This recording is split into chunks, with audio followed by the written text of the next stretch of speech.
Tonight on the Chapter 1, A New Mission. Jack opened his eyes. It was a stormy night. The rain tapped hard on his window pane.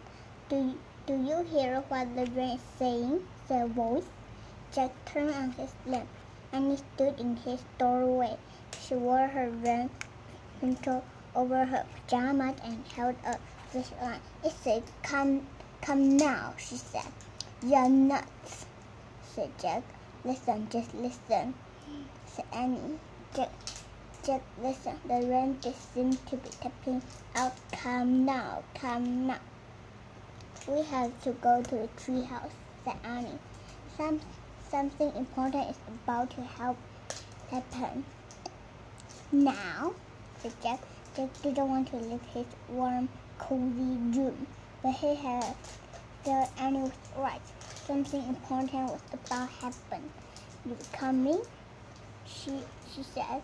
Yeah, he said. He climbed out of bed. Just put on your rain coat, said Annie. Just threw his laptop over his pajama. He pulled on his sneakers and grabbed his backpack. Don't forget your master library card, said Annie. I have mine with me. Jack put the card with the golden letter M L on it into his backpack. I'm ready, he said. Jack and Annie went quickly down the stairs. They slipped out the door into the chilly, empty night. The storm had it up. Rain fell gently as they ran up the street. The white ground glistened in the beam of the flashlight. They headed into the fragrant wood. Wind blew through the tree, shaking wire to the ground. Jack shook with the raindrop of his glasses. Bruce, Annie, and cold. Me too, said Jack, as they kept walking. Annie pointed the flashlight up into the tree. There is it, she said. Her light has found the treehouse. Morgan, Jack called. There was no answer. I wonder what's wrong, said Annie. I was sure she'd be here. Let's go up and see, said Jack. Annie grabbed the rope ladder and started climbing. Jack followed. Rain dripped from the trees onto his coat. They climbed into the treehouse. Annie shined her light into each corner. The first 3 corners was empty. The flashlight being hit the fourth. Jack and Annie gasped with pride. Sitting in the corner was a small dog. He looked like a turning puppy. He had scruffy, light brown fur. He stared sadly at Jack and Annie. Oh, whispered Annie. Where did you come from? Said Jack. Annie pat the dog's head. He's wagging his tail. He was so cute, she said. He looked like a little teddy bird. Hi, Teddy. Teddy was actually a good name for him, Jack thought. Where did you come from, Teddy? He asked. The little dog whimpered. Don't be sad, said Annie. Everything's okay. How did it get up here? Jack asked. I don't know, but I bet Morgan has something to do with it, said Annie. Jack got full on a pile of paper laying on the floor. I think you are right, he said. He picked up the paper, and it was fancy writing. Let's say, this little dog is under a spell and needs your help to free him. You must give him 4 special things. A gift from a sheep lost at sea. A gift from a purse blue. A gift from a forest away. A gift from a kangaroo. Be wise, be brave, be careful. Morgan. P.S. Your Mr. Baby car won't help on this mission.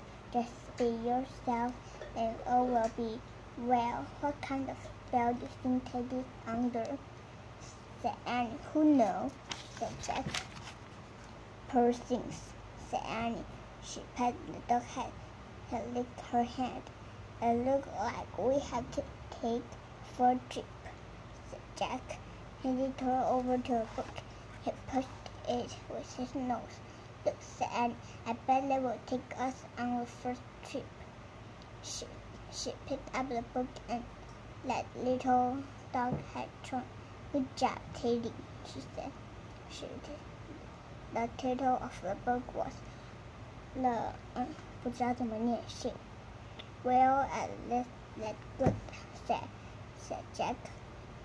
The ship was skinned, even if it is lost. Ready? Asked Annie. Arf, he answered. Jack pointed at the cover of the book. I wish we could go there, he said. The wind started to blow. The treehouse started spinning. It spun faster and faster. Then everything was still, absolutely still. Chapter 2. The Unthinkable Ship. Arf. Jack opened his eyes. He shook. Wherever they were now, it was cold, very cold. Teddy barked again. Shh, said Jack. Annie shined a flashlight on her clothes. Wow, we're dressed like old-fashioned kids, she said. Instead of pajama and pajamas, she wore a sallow dress and long wood cloak. Jack had an overcoat and thin pants with long socks. His backpack had turned to leather. He also had on a shirt and tie. Where are we? He wondered aloud. Jack and Annie looked out the window. The moonlit sky glittered with stars. There was a soft wind and the sound of the water lapping. The treehouse seemed to be resting on wooden deck between two giant chimneys. They looked up and saw smoke came out of the chimney. We must have landed on a ship between the small stacks, he said. Then Jack looked straight ahead and saw a box high in the air near the front of the ship. There must be the lookout net, he said. Jack sat back in the treehouse and opened their book and handed him a flashlight. Let's find out where we are, he said. He turned to a picture of a huge ocean layer by the line of the flashlight. He read late at night on her 14-1912, an English ocean liner was making her first voyage across the Atlantic Ocean.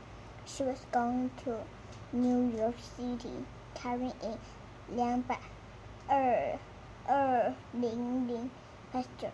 The ship was 4 city blocks long. Most people believe the ship was unseen. 不知道怎么念。Oh man, we're in 1912, said Jack. He pulled out his notebook and said, Paper 14-1912. This ship is huge, said Annie. How will we ever find a gift to help free Teddy? You can't go looking for a gift, said Jack. You have to wait until someone gives it to you. Right, said Annie with a sigh. Well, I guess we just have to be ourselves, like Morgan said, and maybe we'll get lucky. This is hard, said Jack. The little dog Don't worry, Teddy, said Annie. I will free you from your spell. Just then a shout came from the goat nest. I sprang ahead, Jack and Annie turned back to the window, just in time to see a huge iceberg looming out of sea. The iceberg was dark with a foot of white at top, and it was right in front of the ship. Jack felt a jolt. Then he heard a grinding sound. The ship was scraping against the mountain of ice. Arf! Arf! Daddy barked. Shh! Don't be scared, said Annie. She picked the dog up and hugged him. The scraping sound stopped. The ship slid past the iceberg until the last sound of it. The night was calm again. See, Annie said to Teddy, it was just a little bump. This ship is unstable. But Jack was worried. Wait, I have to read more about this, he said. Don't read now, said Jack. Don't read now, Jack, said Annie. It's time to get the gift. Come on, Teddy. She picked up the little dog and a flashlight, and she climbed out the tree house window. Hey, don't take the flashlight, said Jack, but Annie was gone. Annie, called Jack. He heard a soft yank. Annie stuck her hand back in the treehouse. Bad news, she said in a whisper. I think you'd better see this. Jack threw his stuff into his knapsack. He put it on and climbed out the window. Annie was standing by the ship, rowing. Hold Teddy. Without word, she shined the flashlight on live Christopher hanging from the rowing. In big black letter was the word RMS Chinese. Bye bye.